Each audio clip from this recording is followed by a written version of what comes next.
Awami League BNP জাতীয় party খাইছে তো দেশ। এরা কোনোদিন আল্লাহর একটা আইন করছে? তো আল্লাহর কথা অনুযায়ী, কোরআন শরীফের আয়াত অনুযায়ী তারা জান্নাতি না জাহান্নামী? জোর করে কন, আরো জোর করে কন। কইতে ভয় লাগে নাকি? তারা জান্নাতি না জাহান্নামী? যারা বিগত আল্লাহর দেয়া বুদ্ধি, আল্লাহর দেয়া জ্ঞান দিয়ে, আল্লাহর দেওয়া ক্ষমতা পাওয়ার পর দীর্ঘ 53 বছর যারা ক্ষমতায় ছিল, যারা একটা কোরআনের আইনও মানে নাই, এরা সবগুলো জাহান্নামী। কথা ঠিক না বেদে? এই দেশে আমরা দীর্ঘ 16 বছর এইরকম দ্বীনি মাহফিল স্বাধীনভাবে করতে পারিনি। বড় দুর্ভাগ্যের বিষয় আমাদের, আমার আপনার ভাই, আমাদের সন্তান দলীয় ক্যাডার বাহিনী হয়ে অথবা আমাদের বেতনভুক্ত কর্মচারী, প্রশাসনিক আইনশৃঙ্খলা বাহিনীর কর্মকর্তা হয়ে এই দেশে অনেক মাহফিল বন্ধ করে দিয়েছে। আলেম ওলামাদের মুখ থেকে মাইক কেড়ে নিয়েছে।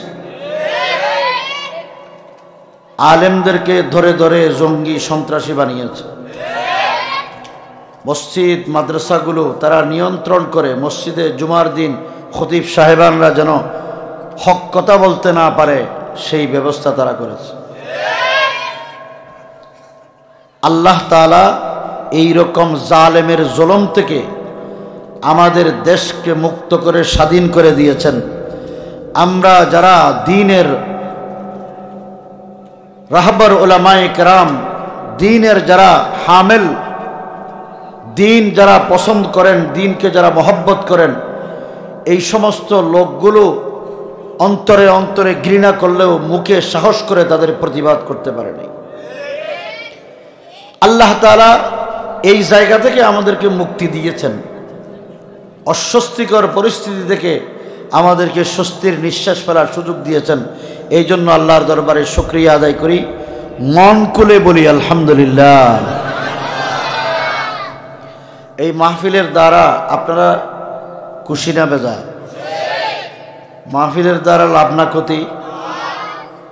তো মাহফিল করলে যে লাভ, এটা আমরা বুঝি। তো আমি পবিত্র কোরআনের একটা আয়াত কারিমা তেলাওয়াত করেছি। আল্লাহ তাআলা বলেন, ওয়ালাকাদ যারানা লিজাহান্নামা কাসীরাম মিনাল জিন্নি ওয়াল ইনস। আল্লাহ বলেন, আমি দুনিয়াতে অধিকাংশ মানুষ এবং জিনদের জন্য জাহান্নাম তৈরি করে রেখেছি। আপনারা খেয়াল করবেন, কোরআন শরীফে আল্লাহ বলেন কি, অধিকাংশ মানুষ এবং জিনদের জন্য জাহান্নাম তৈরি করে রেখেছে। আচ্ছা, আপনারা বলেন তো, আমরা এই দুনিয়াতে আসার জন্য আল্লাহর কাছে কি কোনো দরখাস্ত করেছিলাম? আল্লাহ দয়া করে, মায়া করে, মহব্বত করে আমাদেরকে দুনিয়াতে পাঠাইছেন না? আল্লাহ আমাদেরকে পাঠাইয়া পশু পাখি বানান নাই, গরু ছাগল বানান নাই, অন্যান্য মখলুক কীট পতঙ্গ বানান নাই। কি বানাইছেন? মানুষ বানাইছেন। মানুষ হলো সমস্ত সৃষ্টির মধ্যে শ্রেষ্ঠ, ঠিক কিনা?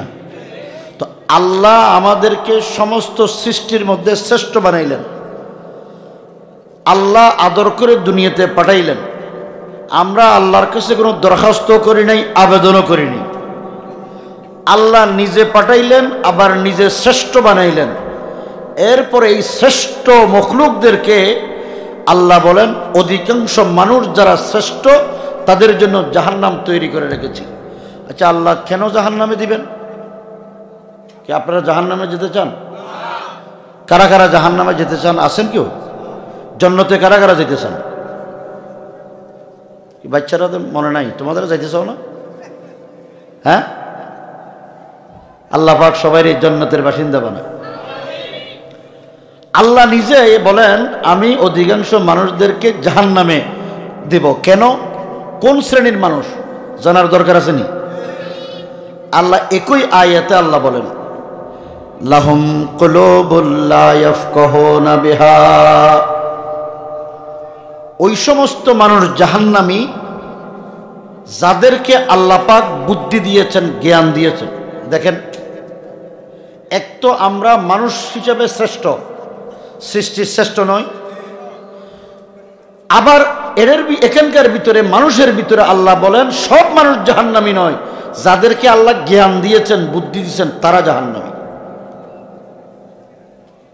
এখন জ্ঞান যারা দিছেন, জ্ঞানী লোক কারা? যারা বেশি লেখাপড়া জানে তারা তো জ্ঞানী, কথা বুঝেন কিনা? যারা রাষ্ট্র চালায় তারা তো জ্ঞানী। এদেশের জ্ঞানী কারা? আমরা কাদেরকে মনে করি? যারা মন্ত্রী, যারা এমপি, যারা ডিসি, যারা এসপি, যারা বিচারক, যারা ম্যাজিস্ট্রেট, যারা বড় বড় শিল্পপতি, আমরা মনে করি যে এরা জ্ঞানী, ঠিক না বেঠিক? গ্রামের সাধারণ মানুষ যারা কারো ক্ষতি করে না, কারোর সাথে কোনো দুশমনি নাই, পারলে মানুষের উপকার করে, মানুষের কল্যাণ করে, এই লোকগুলোকে মানুষ জ্ঞানী কয় না, ঠিক কিনা? জ্ঞানী বলে কারে? যে বড় সন্ত্রাসী, সন্ত্রাস করে যে এমপি হইতে পারে, আমরা মনে করি সে হইল সবচেয়ে বড় জ্ঞানী, ঠিক কিনা? আল্লাহ বলেন ওই সমস্ত মানুষ জাহান্নামী যাদেরকে আমি জ্ঞান দিয়েছি। একটা প্রশ্নের উত্তর দেন, আল্লাহ আমাদেরকে দুনিয়াতে পাঠাইলেন, আমরা কিভাবে চলব, আমাদের পরিবার কিভাবে চলবে, আমাদের সমাজ কিভাবে চলবে, আমাদের রাষ্ট্র কিভাবে চলবে, আমরা ব্যবসা বাণিজ্য কিভাবে করব, আমাদের বিয়ে শাদী কিভাবে হবে, আমাদের আদালত কিভাবে চলবে, সংসদ কিভাবে চলবে, এই কথাগুলো আল্লাহ বেশি জানেন না আমরা বেশি জানি? বুঝে কোনে কইেন, আল্লাহ বেশি জানেন কিনা? তো আল্লাহ জানেন, এই জন্য আল্লাহ পাক আমরা কিভাবে চলবো, আমাদের চলার একটা ব্যবস্থাপত্র, একটা আইন বই দিছেন কিনা? কি নাম? সবাই বলেন কি নাম? কোরআন শরীফ যে একটা মানুষের জীবন বিধান, এই কথা আমরা সবাই জানিনি, মানি? আপনারা বলেন, আল্লাহকে হাজার না হাজার জানে বলেন। বাংলাদেশ স্বাধীন হয়েছে 1971 সালে, ঠিক কিনা? 2024 সাল পর্যন্ত যারা ক্ষমতায় ছিল, যারা মন্ত্রী এমপি হয়েছে, যারা ডিসিএসপি বিচারপতি, যারা সংসদ সদস্য হয়েছে, তারা আল্লাহর এই জ্ঞান জানেনি। আল্লাহ যে একটা জীবন বিধান পাঠাইছেন, এই জীবন বিধানের নাম কোরআন, এটা তারা জানেনি। তারা জানার পরে জীবনে কোনোদিন মানছে? কথা বুঝে গুনে কইবেন, বুদ্ধিমান না আপনারা? তাদেরকে জ্ঞান দিল কে? বুদ্ধি দিল কে? ক্ষমতা দিল কে? তো আল্লাহ যাদেরকে জ্ঞান আর বুদ্ধি দিয়ে ক্ষমতাবান বানাইলেন, সেই আল্লাহ যেই বিধান দিয়েছেন, তারা কি আল্লাহর দেয়া বুদ্ধি, আল্লাহর দেয়া জ্ঞান দিয়ে আল্লাহর আইন মতে জীবন যাপন করেছে, রাষ্ট্র চালিয়েছে, না নিজেদের তৈরি মন মতো করে আইন করে রাষ্ট্র চালাইছে? ঠিক কিনা? আওয়ামী লীগ, বিএনপি, জাতীয় পার্টি খাইছে তো দেশ। এরা কোনোদিন আল্লাহর একটা আইন করছে? তো আল্লাহর কথা অনুযায়ী, কোরআন শরীফের আয়াত অনুযায়ী তারা জান্নাতি না জাহান্নামী? জোর করে কন, আরো জোর করে কন। কইতে ভয় লাগে নাকি? তারা জান্নাতি না জাহান্নামী? যারা বিগত আল্লাহর দেয়া বুদ্ধি, আল্লাহর দেয়া জ্ঞান দিয়ে, আল্লাহর দেওয়া ক্ষমতা পাওয়ার পর দীর্ঘ 53 বছর যারা ক্ষমতায় ছিল, যারা একটা কোরআনের আইনও মানে নাই, এরা সবগুলো জাহান্নামী। কথা ঠিক যাবে? দ্বিতীয় নম্বর, আমরা সবাই ইমানদার কিনা? আমি আপনাদেরকে বলি, বাবা, বয়স্ক মুরব্বীরা আছেন, যুবক ভাইয়েরা আছেন, সারা জীবন নামাজ পড়লেন, ইমান যদি ঠিক না থাকে নামাজ কবুল হবে? ইমান ঠিক করেন। আমাদের রাজনীতিবিদরা 53 বছর এই দেশের মুসলমানদেরকে প্রতারণার ধোঁকা দিয়ে বেঈমান বানিয়েছে। কি বানাইছে? বেঈমান বানাইছে। আপনারা বলেন, মুসলমান ইমান কাকে বলে? ইমান বলে আল্লাহ যে আমার স্রষ্টা, এই বিশ্বাস আছে না নাই? আল্লাহ আমাদের স্রষ্টা, বিশ্বাস আছে না নাই? যা কিছু দুনিয়াতে হয় সব কিছু আল্লাহর পক্ষ থেকে হয়, মানুষের কোনো ক্ষমতা নাই, এটা বিশ্বাস আছে না নাই? এটা আমরা যেমন করি, যারা ক্ষমতায় গেছে যারা, তারা করে না? আল্লাহর উপর আস্থা ও বিশ্বাস, সব কিছুর মালিক আল্লাহ, এটার উপর বিশ্বাস আস্থা রাখার নাম হলো ঈমান। কি? এখন ঈমান কিভাবে আপনি ঈমানদার প্রমাণ করবেন? কিতাবের মধ্যে লিখেছেন, ঈমানদার প্রমাণ করার জন্য 4টা কাজ করতে হবে। 1 নম্বর ইকরার বিল লিসান, মুখে স্বীকার করতে হবে আল্লাহ সবকিছুর মালিক। কি সবাই বলেন আল্লাহ সবকিছুর মালিক কে? জোরে করে কোন কে? আল্লাহ যে সবকিছুর মালিক এটা মুখে স্বীকার করতে হবে। 1 নম্বর তসদিক বিল জানান, অন্তরে বিশ্বাস করতে হবে আল্লাহই সবকিছুর মালিক, অন্তরে বিশ্বাস করতে হবে। কাজে কর্মে বাস্তবায়ন করতে হবে। কি করতে হবে? কাগজে কলমে লিখতে হবে, লিখলে মুছা যাবে না। কয়টা কাজ? 1 নম্বর ইকরার বিল লিসান, মুখে স্বীকার করতে হবে। তসদিক বিল জানান, অন্তরে বিশ্বাস করতে হবে। কাজে কর্মে বাস্তবায়ন করতে হবে। কাগজে কলমে লিখলে মুছা যাবে না। আল্লাহর উপর আস্থা ও বিশ্বাসের নাম ঈমান। এখন আপনারা বলেন আল্লাহর উপর আস্থা ও বিশ্বাস আমাদের সবার আছে তো? হাত তুলে আল্লাহর দেখেন, তাই আল্লাহ আপনার উপর আস্থা ও বিশ্বাস আমাদের আছে। ওই পিছনে যারা দাঁড়াই আছে এদের নাই নাকি? আছে না নাই?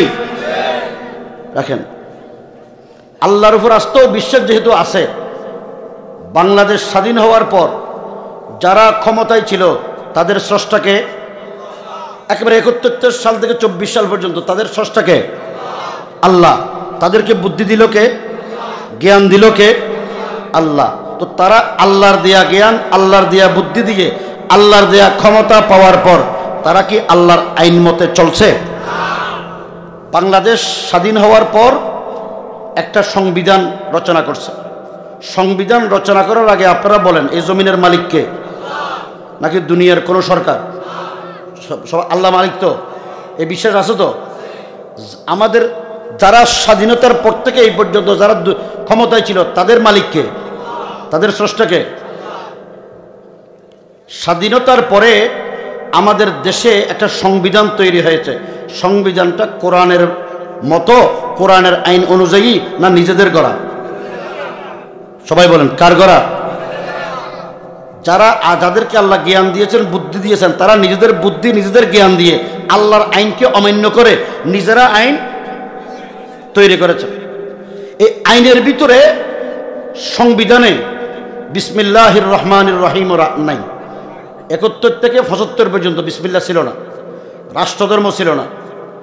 জিয়াউর রহমান আসার পরে তিনি রাষ্ট্র কিভাবে চলবে উলামা ইকরামের পরামর্শ মতে তিনি মুসলমানদের যেটা ঈমান, আল্লাহর উপর আস্থা ও বিশ্বাস কি?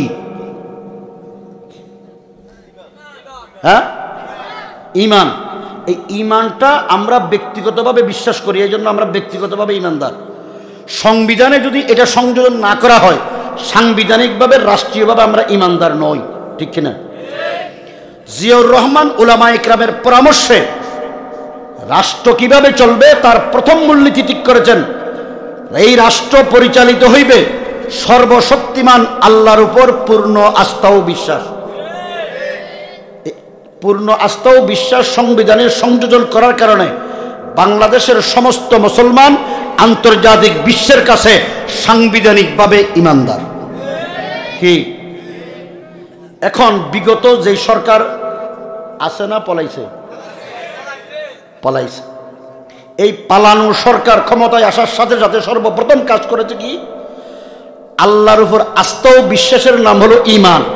এটা সংবিধানে ছিল মূলনীতি। এই মূলনীতিটা সংবিধান থেকে তারা মুছে দিয়েছে। শুধু মুছে দেন নাই, শরীয়ত মতো ঈমান যেটা আল্লাহর উপর আস্থা ও বিশ্বাস লেখার পরে মুছে যাবে না। বাংলাদেশ, পাকিস্তান, হিন্দুস্তান সব 3 দেশের উপমহাদেশের সমস্ত মুফতি সাহেবানরা একমত হয়ে ফতোয়া দিয়েছেন পার্লামেন্টের যেই 300 আসনের এমপি সংবিধান থেকে আল্লাহর উপর আস্থা ও বিশ্বাস মুছে দেওয়ার এই আইনে দস্তখত করেছে, সকলেই বেঈমান। কথা কি বুঝে আসতেছে?